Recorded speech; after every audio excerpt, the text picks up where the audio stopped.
City hospital. कैसी तबीयत है इस बच्चे सनी की नर्स?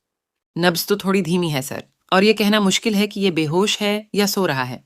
खैर, पैथोलॉजी विभाग से इसके खून की जांच रिपोर्ट आती ही होगी। जहर की टाइप जानने के बाद ही इलाज शुरू करना ठीक रहेगा। पैथोलॉजी विभाग, जहां पर खून, थूक इत्यादि की जांच का काम होता है।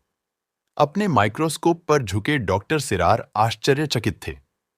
दिमाग घूम रहा था उनका। आश्चर्य है, ये बच्चा सनी आखिरकार जिंदा कैसे है? इसके बदन में तेज जहर की जो मात्रा है, वह तो एक हाथी को भी 15 मिनट के अंदर खत्म कर सकती है। खैर, पहले तो रिपोर्ट टाइप करके डॉक्टर दुबे के पास भेजी जाए, ताकि वे इलाज शुरू कर सकें। घूमते हुए दिमाग में सवाल बार बार उभर रहे थे, लेकिन डॉक्टर सिरार की उंगलियां टाइपराइटर पर थिरकती जा रही थीं। ओह! आखिरकार टाइप हो ही गई सनी की ब्लड रिपोर्ट। अब जरा इसको चेक करके, अरे, ये मैंने क्या टाइप कर दिया है? ये तो गलत है, लेकिन मैंने ऐसा किया क्यों? शायद मेरा दिमाग कुछ ज्यादा ही परेशान है। खैर, इस रिपोर्ट को दोबारा टाइप कर। ओफ! अब ये क्या गिरा? अरे, एसिड की ये बोतल नीचे कैसे गिर गई? शायद असिस्टेंट ने इनको ठीक से नहीं रखा है। इनको ठीक से रख दूं, वरना ये सारी तेज एसिड की बोतलें एक एक करके नीचे गिर। Oh my God! ये बोतलें अपने आप कैसे गिरने लगीं? डॉक्टर सिरार के बदन पर जैसे अंगारे आ गिरे थे। उनका मुंह चीखने के लिए खुला और उनका पूरा गला गल उठा। आवाज गले में ही घुटकर दम तोड़ गई। और अब दम तोड़ने की बारी शरीर की थी, जो धीरे धीरे गलकर एसिड के तालाब में घुलता जा रहा था, तड़प तड़प कर। ये डॉक्टर सिरार सिर्फ एक ब्लड रिपोर्ट टेस्ट करने में इतना समय क्यों लगा रहे हैं? इसमें तो बच्चा मर भी सकता है। अभी पता चल जाता है सर। पर दरवाजा खुलते ही डॉक्टर सिरार! सर, क्या हुआ डॉक्टर सिरार को? डॉक्टर सिरार जैसा काबिल आदमी एक ऐसी दर्दनाक दुर्घटना का शिकार हो जाए, ये बहुत दुख की बात है। लेकिन मरने से पहले वे सनी की ब्लड रिपोर्ट टाइप कर चुके थे। क्या है ब्लड रिपोर्ट में डॉक्टर? आपके बेटे के शरीर में जो जहर था, वह सिर्फ जानवरों के लिए ही खतरनाक है, मानवों के लिए नहीं। जिसने भी केक में जहर मिलाया था, उसे इस बात की जानकारी नहीं थी। झूठ, झूठ है ये। उस जहर से न तो जानवर बच सकता था और न ही आदमी। मौत के मुंह में जाने से सनी को बचाया है उसकी शैतानी शक्तियों ने। लेकिन मैं यह बात किसी को बता भी नहीं सकता। लेकिन जब तक मैं इसे इसकी शैतानी शक्तियों के साथ खत्म नहीं कर देता, तब तक चैन से नहीं बैठूंगा। नरेश मेहता क्रोध की आग में जलता वहां से रवाना हुआ। वह उन नन्ही आंखों में खिंचती सुर्ख रेखाओं को ना देख सका। पूरी गति से अपनी कार भगाते नरेश मेहता के दिलो दिमाग में आंधियां सी चल रही थी। रह रहकर पिछली घटनाएं चलचित्र की भांति उसकी आंखों के सामने घूम जाती थीं। उस शैतान को खत्म करने का मेरा हर प्रयत्न असफल रहा है। संसारिक मौत उस शैतान को छू भी नहीं सकती। उसे किसी खास ही तरीके से मारा जा सकता है। और वह खास तरीका क्या है, ये मुझे उन पांडुलिपियों से जरूर पता चल जाएगा, जिनके चित्र देखकर मैं उसके बारे में जान पाया हूं। लेकिन इस बार सिर्फ चित्रों को देखकर ही संतोष नहीं कर लेना है मुझे।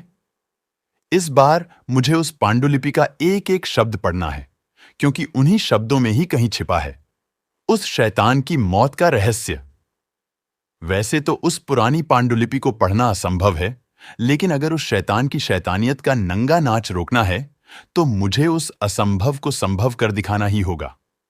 अरे, ख्यालों में डूबे नरेश मेहता को लगा एक जबरदस्त झटका, क्योंकि एक झटका खाकर कार सड़क के बीचों बीच रुक चुकी थी। बाहर निकलकर देखना होगा, शायद कार्बोरेटर में कचरा। अरे, ये कार के दरवाजे को क्या हुआ? जाम कैसे हो गया ये? कार के सभी दरवाजे और शीशे जाम होकर रह गए। ये क्या चक्कर है? कार के सभी दरवाजे अपने आप जाम कैसे हो गए? तभी वह आवाज गूंज उठी, कार को आगे से हटाओ। और जब नरेश मेहता आवाज की दिशा में घूमा, तो उसकी सिट्टी पिट्टी गुम होकर रह गई। और ऐसा इसलिए हुआ था क्योंकि सड़क के सीने को अपने कदमों तले रौंदती साक्षात मौत कार की तरफ बढ़ी चली आ रही थी। उफ! कार को सामने से हटाओ, रोलर के ब्रेक फेल हो गए हैं। नरेश मेहता के चेहरे पर मौत की दहशत तांडव करने लगी। खराब होने की वजह से कार सड़क से हट नहीं सकती, और दरवाजे शीशे लॉक होने की वजह से मैं कार से निकल नहीं सकता। अब निश्चित है मेरी मौत, क्योंकि तेज गति से ढलान पर भागता आता वह रोड रोलर कार के साथ मेरा भी कचूमर निकालकर गुजर जाएगा। उफ! बचने के लिए किया गया नरेश मेहता का अंतिम प्रयास भी विफल रहा। इधर दंदनाते हुए रोड रोलर ने कार को अपनी चपेट में ले लिया। उफ! रोड रोलर आगे बढ़ता ही आ रहा है। अब मैं नहीं बच सकता, या शायद बच सकता हूं अगर मैं इस शीशे को समय रहते तोड़ सकूं तो। दूसरे ही क्षण चकनाचूर हो गया कार का पिछला शीशा। अब नरेश मेहता ने छलावे की भांति कार से बाहर जंप लगा दिया और ऐसा करके उसने अपनी जिंदगी बचा ली, क्योंकि ठीक तभी उसी पल रोड रोलर पूरी कार को पापड़ बनाते हुए गुजर गया। स्तब्ध भौचक्का था वो। यकीन नहीं होता कि मैं जिंदा हूं। एकदम सपना सा लग रहा है। एक पल पहले का वह हादसा, लेकिन यह हादसा हुआ कैसे? अचानक सैकड़ों अनार से फूट पड़े उसके मस्तिष्क में। उफ! ये उसी शैतान का काम है। वह नहीं चाहता कि मैं म्यूजियम पहुंचकर उस पांडुलिपि का अध्ययन कर सकूं, जिसमें उसकी मौत बंद है। लेकिन ऐसा नहीं हो पाएगा। कोई भी हादसा मुझे उसकी मौत को आसान करने से नहीं रोक सकता। दृढ़ता से भरता चला गया था नरेश मेहता का चेहरा। म्यूजियम, जिसमें स्थित एक विशेष कक्ष के दरवाजे पर लटकी थी डू नॉट डिस्टर्ब की तख्ती, क्योंकि उस कक्ष में पूरी तल्लीनता से पांडुलिपि के अध्ययन में रत था नरेश मेहता। नौरंगगढ़, जिसके राज सिंहासन पर विराजमान था गणटीरा, क्रूर, दुराचारी, शैतान वहशी राजा गणटीरा, शैतानी शक्तियों का स्वामी गणटीरा, जिसने अपने महल के तहखाने में एक गुप्त कक्ष बनवा रखा था, जिसे वह शैतान कक्ष के नाम से पुकारता था। शैतान कक्ष, वह कक्ष जहां गणटीरा अपनी शैतानी शक्तियों का आह्वान करता था, जो उसे उसका रूप और उसकी शक्तियों को बढ़ाने के लिए नए नए निर्देश देती थीं। अगर तुम मनुष्य रक्त से स्नान और उसका पान करो, तो हम जैसी सैकड़ों शैतानी शक्तियां तुम्हारी गुलाम बनकर तुम्हारे शरीर में वास करने आ सकती हैं। ऐसा ही होगा। फिर क्या था? नौरंगगढ़ के वासियों पर टूट पड़ा गणटीरा के गुलाम सैनिकों का कहर। लाशों पर लाशें गिरने लगी, और ये सब किया जा रहा था मनुष्य रक्त एकत्र करने के लिए, जिसका अपने शैतानी कार्य के लिए भरपूर उपयोग कर रहा था गणटीरा। रोजमर्रा की बात बन गई थी यह। इसीलिए सारी प्रजा त्राही त्राही कर उठी। है ईश्वर, हमें इस शैतान से बचाओ, हमारी रक्षा करो। सदियों से पाप और पापियों का नाश करते आए हैं आप। इस पापी गणटीरा का भी नाश करो भगवान। भगवान ने मानो सुन ली थी लोगों की करुण पुकार। हम तुम सबको उस शैतान राजा गणटीरा से बचाएंगे। गणटीरा को जब यह सूचना मिली तो वह महात्मा गणटीरा का कुछ नहीं बिगाड़ सकता। मेरी शैतानी शक्तियां उसे मुझ तक पहुंचने से पहले ही समाप्त कर देंगी। हम तेरी हर शैतानी शक्ति का नाश करके तुझ तक पहुंच चुके हैं गणटीरा। अरे, महल के चारों तरफ पहरे पर तैनात शैतानी शक्तियों को यह महात्मा कैसे मात करके अंदर आ पहुंचा? अब मुझे ऐसा प्रबंध करना होगा कि ये वापस ना लौट सके। तुरंत ही गणटीरा ने आह्वान किया, अपनी सबसे शक्तिशाली शैतानी शक्ति कंकोला का। कंकोला तुम्हारे रक्त से होली खेलेगा महात्मा। भयानक तरीके से कंकोला महात्मा की तरफ बढ़ा। पवित्र जल नरकाग्नि में बदल जाएगा इस शैतान के शरीर से टकराकर। वही हुआ, नरकाग्नि में जल उठा कंकोला, और जल्द ही उफ! मेरा सबसे शक्तिशाली शैतान कंकोला धुआं बनकर उड़ गया। हाँ दुष्ट, समाप्त हुआ तेरा शैतान। अब समाप्त होने की बारी तेरी है। क्रोध से उबलते गणटीरा ने अपनी शैतानी शक्तियों का भीषण प्रहार कर दिया। शैतान राज गणटीरा को समाप्त करना इतना आसान नहीं है महात्मा, लेकिन हमारी पुण्य शक्तियों के सामने तुम्हारी शैतानी शक्तियां ज्यादा समय तक नहीं टिक पाएगी। पुण्य और शैतानी शक्तियों के बीच शुरू हुआ एक संघर्ष कई दिनों तक जारी रहा। आखिर गणटीरा को समाप्त करने के लिए महात्मा ने वह निर्णय लिया, इसे समाप्त करने के लिए उपाय करना होगा। उपाय किया महात्मा ने और गणटीरा को समाप्त करने में सफलता प्राप्त की। ऐसा किया था उन्होंने उन 3 अभिमंत्रित खंजरों की मदद से जो ठीक गणटीरा के सिर में धंसे हुए थे। वही 3 अभिमंत्रित खंजर शैतान गणटीरा की मृत्यु का मुख्य कारण थे। पांडुलिपि पढ़ते नरेश मेहता के मस्तिष्क में सांप की भांति कुंडली मारकर बैठ गए वे शब्द।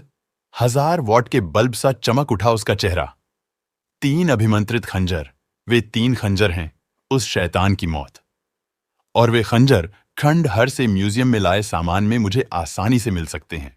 खंडहर से लाए गए सामान में उन खंजरों की नरेश मेहता ने ऐसे खोज डाला जैसे कोई भूसे के विशाल ढेर में सुई खोजता है।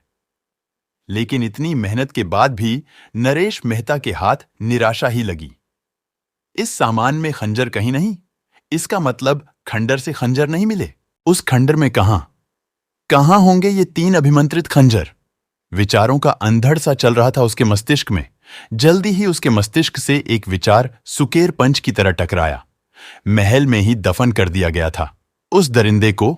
यस, खंडर के बीचों बीच स्थित उस सोने की कब्र में दफन है गणटीरा, इसलिए वे तीनों खंजर अभी तक उसकी लाश के सिर में ही गड़े होंगे। मुझे उन खंजरों को प्राप्त करना होगा और ये काम आज रात ही होगा। वह रात भीषण तूफान अपने साथ लेकर आई थी। वह रात घनघोर वर्षा और कड़कती बिजली के रूप में आकाश जैसे कहर बरसा रहा था, लेकिन यह तूफान कुछ भी नहीं था। इन मासूम आंखों में आए तूफान के आगे सुर्ख आंखों के स्वामी के कानों में पड़ी कुत्ते की गुर्राहट की आवाज। कुत्ते की आंखों से जा मिली वे जलती हुई आंखें, और फिर उन पतले अधरों पर मुस्कान नाच उठी। हजारों साल पुराना खंडर जिसके चेहरे पर चढ़े भयानकता के मेकअप को वातावरण और मौसम ने और अधिक भयानक बना दिया था। इसी खंडर तक नरेश मेहता अपने घनिष्ठ मित्र रमेश के साथ आ पहुंचा था। उफ, इतनी भयानक जगह पर ले आए हो तुम मुझे। यहां कोई भूत प्रेत मिल गया तो क्या होगा? कोई नहीं मिलेगा, कुछ नहीं होगा। हम दोनों के पास रिवॉल्वर है, जो भी सामने आएगा उसके सीने में बारूद भर देंगे। धाड़ धाड़ बजते दिल के साथ दोनों खंडर में प्रवेश करते चले गए। मैं तुम्हारा जिगरी दोस्त हूं नरेश। आज तक तुमने मुझसे कोई बात नहीं छिपाई, फिर आज क्यों छिपा रहे हो? आखिर तुम मुझे बता क्यों नहीं देते कि यहां किस चीज की तलाश में आए हो? प्लीज रमेश, जिद मत करो। मैं उस चीज के बारे में तुम्हें कुछ नहीं बता सकता। जल्द ही तुम अपनी आंखों से देख लेना उसे। उस शैतान के बारे में रमेश को कुछ बताकर मैं इसकी जान को मुसीबत में नहीं डाल सकता। आगे बढ़ते दोनों के कदम अचानक फ्रीज होकर रह गए। कारण थी वह आवाज जो बम के धमाके की मानिंद उसके कानों में गूंजी थी। कुत्ता, कुत्ता कहां से आया यहां? कुत्ता नहीं, कुत्ते बोल नरेश। खूंखार कुत्ते! गला फाड़कर चीखा नरेश मेहता। इन खूंखार कुत्तों के इरादे अच्छे नहीं लगते रमेश। फायर! एक साथ ही शोले उगलती चली गई दोनों की रिवॉल्वरें। 2 कुत्तों के भेजों के चिथड़े उड़ गए। ऐसा कई बार किया दोनों ने, लेकिन बाकी बचे 2 कुत्तों को वे अपनी गोलियों का निशाना ना बना सके, क्योंकि ओह नो, गोलियां खत्म। अब क्या करें नरेश? नरेश कुछ बता पाता उससे पहले ही एक साथ ही जंप करके दोनों कुत्तों ने रमेश को दबोच लिया और उसे बुरी तरह झंझोड़ने लगे। नरेश, बचाओ मुझे नरेश! नरेश मेहता ने एक कुत्ते के जबरदस्त ठोकर जड़ दी, लेकिन उफ, ये तो हटने का नाम ही नहीं ले रहे। अब क्या करें? किसी हथियार के बिना कैसे बचाऊं रमेश को? अचानक नरेश मेहता को दिखा हथियार। वह उखड़ी हुई चौखट शायद हथियार बन सके। झपट पड़ा नरेश मेहता उखड़ी हुई लकड़ी की चौखट पर और जबरदस्त तरीके से झपटा। नरेश मेहता। दूसरे कुत्ते पर भी हुआ प्रचंड वार। पीछे हट कुत्ते! अगले ही पल दोनों कुत्तों ने अपना निशाना बदल लिया। उफ! अब ये मेरी तरफ बढ़ रहे हैं। आओ कमीनों, मेरे पास से तुम्हें मौत से कम कुछ नहीं मिलेगा। कई फुट हवा में उछलकर आया एक कुत्ता, लेकिन सीधा मौत का निवाला बना। वह तू भी आ। ये कुत्ते जरूर उस शैतान के भेजे हुए दूत है जो हमें मौत देकर खंजर प्राप्त करने से रोकना चाहते थे। फिर नरेश मेहता रमेश की तरफ पलटा। शुक्र है घायल हो जाने की वजह से रमेश सिर्फ बेहोश हुआ है। अगर इसे कुछ हो जाता तो मैं अपने आप को कभी माफ नहीं कर पाता। फिर सुध ली उसने उस महत्वपूर्ण काम की जिसके लिए वह यहां आया था। इससे पहले वह शैतान मेरे सामने कोई और अड़चन खड़ी करे। मुझे कब्र से वे अभिमंत्रित खंजर प्राप्त कर लेने चाहिए।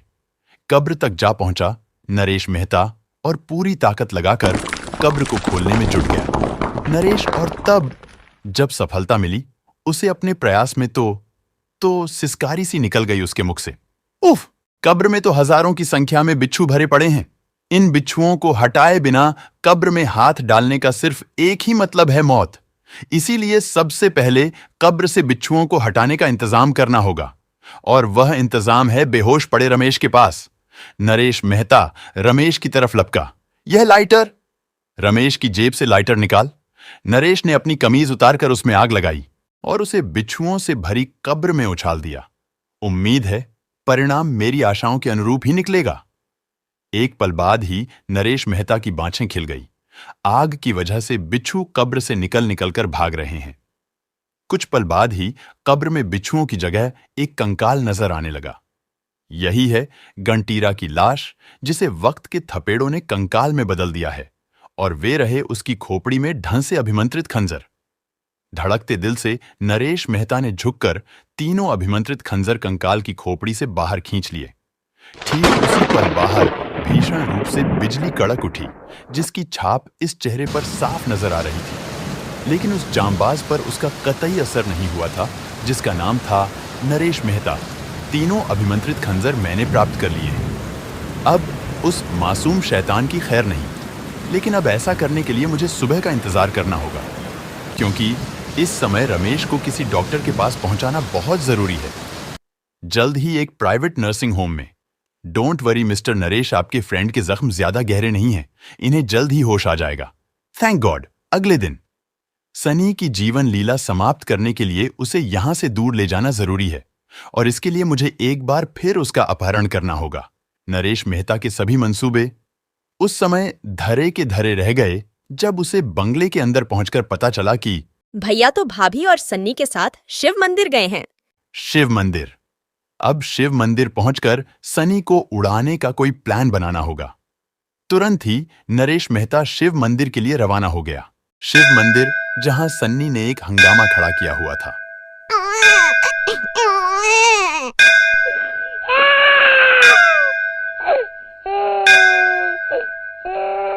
प्रोफेसर गुप्ता के साथ वहां उपस्थित हर व्यक्ति हैरान था। आप मंदिर की तरफ कदम बढ़ाते हैं और ये बच्चा बुरी तरह चीख पुकार मचाने लगता है। आखिर चक्कर क्या है? हमारी समझ में भी कुछ नहीं आ रहा। जाने इसे क्या हो गया है। लगता है मंदिर में बजती घंटियों और यहां की भीड़ को देखकर यह बच्चा बुरी तरह डर गया है, इसीलिए यह शायद मंदिर में नहीं जाना चाहता। बिल्कुल ऐसा ही लगता है। एक ने दी वह अमूल्य सलाह। अगर ऐसी बात है भाई साहब, तो आप इस बच्चे को यहीं छोड़कर भगवान के दर्शन क्यों नहीं कराते? हां, यही ठीक रहेगा। सनी का ख्याल रखना रघु। अच्छा साहब।